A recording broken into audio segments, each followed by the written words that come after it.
Welcome to my channel, How to Knot, and in this video I'll be showing you how to tie a 3-ply knot.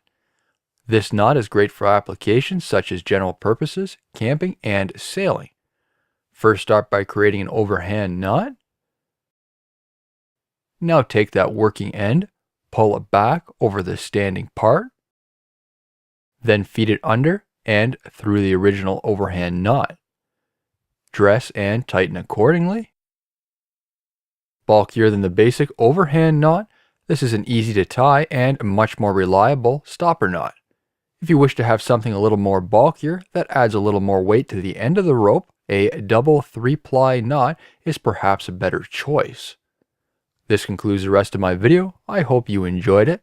Please be sure to hit that thumbs up button, and if you'd like to see more knot tying videos, subscribe to my channel. Thank you for watching.